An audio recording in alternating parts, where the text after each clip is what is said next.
Fala, filhotes, estão vivos?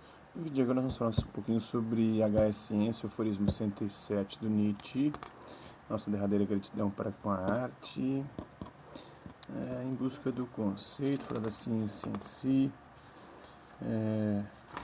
falar um pouquinho do pensamento selvagem, segundo Claude Lévi-Strauss, e é isso aí. O que quer dizer a seguinte afirmação de Bachelard? Aceder à ciência é rejuvenescer espiritualmente. Utilize dados da sua própria experiência, as informações sobre as características da ciência moderna, para você poder responder essa questão. Porque, segundo o texto, a formulação do problema caracteriza o espírito científico.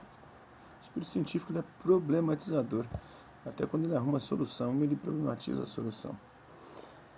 Para Nietzsche, apenas quando usamos o chapéu de bobo, a vida é suportável. Segundo esse filósofo, a arte nos ajuda a deixar de ser pesados e sérios e experimentar o pensamento livre. Então, se não tivéssemos aprovado as artes e inventado essa espécie de culto do não verdadeiro, a percepção de inverdade e de mendacidade geral, que até agora nos é dada para a ciência, da ilusão e do erro como condições de existência cognoscente e sensível, seria intolerável para nós.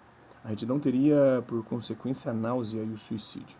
Mas agora a nossa retidão tem uma força contrária que nos ajuda a evitar consequências tais. A arte como a boa vontade da aparência. Não proibimos sempre que os olhos arredondem, terminem o poema, por assim dizer. Então não é mais a eterna imperfeição que carregamos pelo rio do vir a ser. Então creemos carregar uma deusa e ficamos orgulhosos e infantis com tal serviço. Como fenômeno estético, a existência ainda nos é suportável e por meio da arte nos são dados os olhos e mãos e, sobretudo, boa consciência para poder fazer de nós mesmos um tal fenômeno.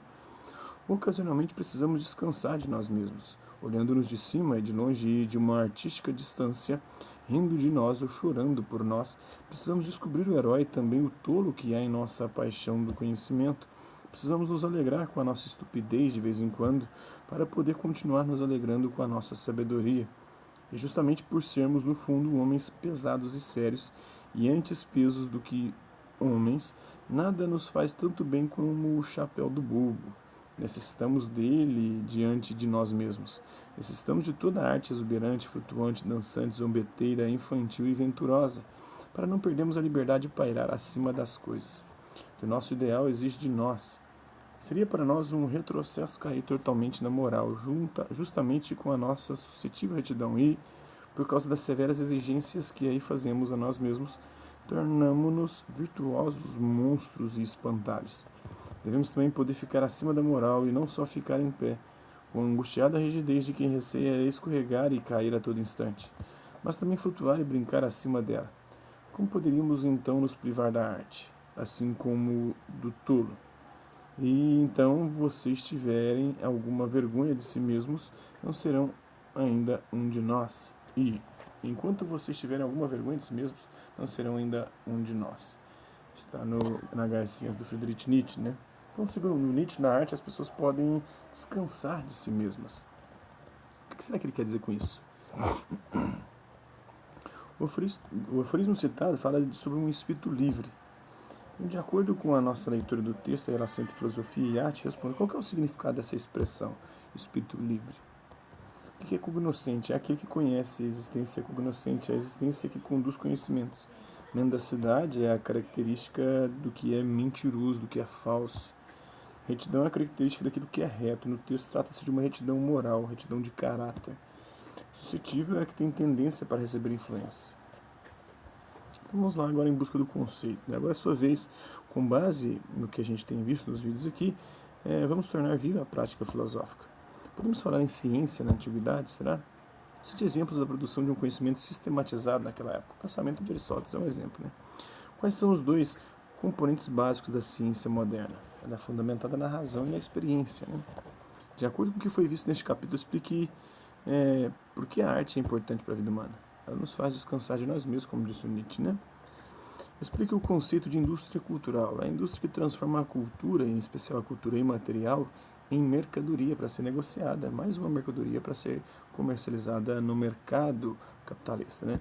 e seu impacto na produção artística contemporânea. Ela nos idiotiza, porque ela vai focar em algumas questões, em alguns temas, em especial Eros e Thanatos, segundo a escola de Frankfurt, né? Ou seja, a nossa pulsão sexual e o nosso desejo, o instinto de violência. Reflita sobre a letra da música Ciência em Si e escreva um pequeno texto relacionando as noções de mito e ciência. A ciência em si. Se toda coincidência tende a que se entenda e toda lenda quer chegar aqui, a ciência não se aprende, a ciência apreende a ciência em si. Se toda estrela cadente cai para fazer sentido e todo mito quer ter carne aqui, a ciência não se ensina em si, a ciência insemina a ciência em si. Se o que se pode ver, ouvir, pegar, medir, pesar, do avião a jato ao jabuti, desperta o que ainda não se pôde pensar, do sono do eterno ao eterno devir, como a órbita da Terra abraça o vácuo devagar, para alcançar o que já estava aqui, se a crença quer se materializar, tanto quanto a experiência quer se abstrair. A ciência não avança, a ciência alcança a ciência em si. Música do Arnaldo Antunes, do Gilberto Silva, Ciência em Si. Faço uma pesquisa na internet, biblioteca, banca de jornal, sobre as revistas de divulgação científicas disponíveis hoje no Brasil. Escolha um ou mais artigos sobre um tema atual e leia-o, procure compreendê-lo. E aí você vai extrair a hipótese ou as hipóteses do autor, do artigo científico, o método utilizado na pesquisa e as principais conclusões da pesquisa. Vamos agora conhecer um texto do Claude Lévi-Strauss, que rejeita a ideia de uma ruptura absoluta entre o pensamento mítico e a ciência. Ele afirma que é preciso considerar ambos em paralelo, paralelos, pois há mais proximidade entre eles do que supõe a visão comum, o senso comum. Não voltamos, contudo, à tese vulgar, aliás admissível, na perspectiva estreita em que se coloca, segundo a qual a magia seria uma modalidade tímida e balbuciante de ciência, pois nos privaríamos de todos os meios de compreender o pensamento mágico se pretendêssemos reduzi-lo a um momento ou a uma etapa da evolução técnica e científica, mas como uma sombra que antecipa a seu corpo.